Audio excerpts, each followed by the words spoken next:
حضور پاک صلی اللہ علیہ وسلم کی بارگاہ میں ایک صحابی رسول آئے،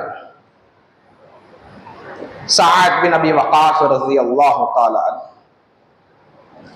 اور آ کر کہنے لگے یا رسول اللہ صلی اللہ علیہ وسلم، آپ میرے لیے دعا فرمائیے کہ میں مستجاب الدعوات بن جاؤں، کہ میں مستجاب الدعوات بن جاؤں۔ تو سرکار دو عالم صلی اللہ علیہ وسلم نے ارشاد فرمایا کہ تم اپنے مال کو پاک کر لو، اپنی غذا کو پاک کر لو، جب جب تم دعا کرو گے اللہ تمہاری دعا کو قبول فرما لے گا۔ اب مستجاب الدعوات کا مطلب کیا ہے؟ کہ جب جب تم دعا کرو گے اللہ تمہاری دعا کو قبول فرما لے گا۔ جب تک تم گناہوں کی معافی مانگے گے اللہ تمہارے گناہوں کو معاف فرما دے گا۔ جب تک تم صحت کے لیے دعا فرماؤ گے اللہ تعالیٰ تمہیں صحت عطا فرمائے گا۔ جب تک تم اپنے والدین کے لیے دعا فرماؤ گے اللہ تعالیٰ تمہارے والدین کی عمر میں دراز کی عطا فرما دے گا۔ ہم نے اپنی غذا پر غور نہیں کیا اور ہم نے اپنی دنیا کو بھی برباد کیا اور آخرت کو بھی برباد فرما دیا۔ یہ ہمیں سمجھنا ہے۔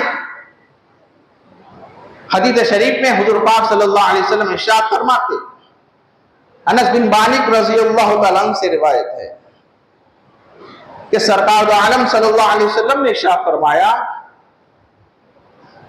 کہ حلال روزی کمانا تم پر واجب ہے۔ طلب الحلال علی کل مسلم، ہر مسلمان پر فرض ہے کہ وہ حلال روزی کمائے۔ تم نماز پڑھ رہے ہو یہ فرض ہے، تم روزہ رکھتے ہو یہ فرض ہے، تم حج کرتے ہو یہ فرض ہے، تم زکوٰۃ ادا کرتے ہو یہ فرض ہے۔ ان تمام فرائض کا دار و مدار تمہارے حلال کمائی پر ہے۔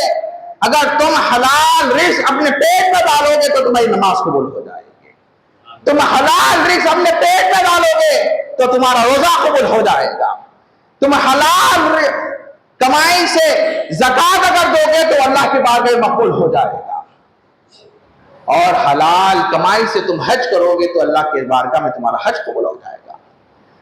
تمہارا دار و مدار تمہارے کمانے پر ہے کہ تم کس ذریعے سے مال کماتے ہو۔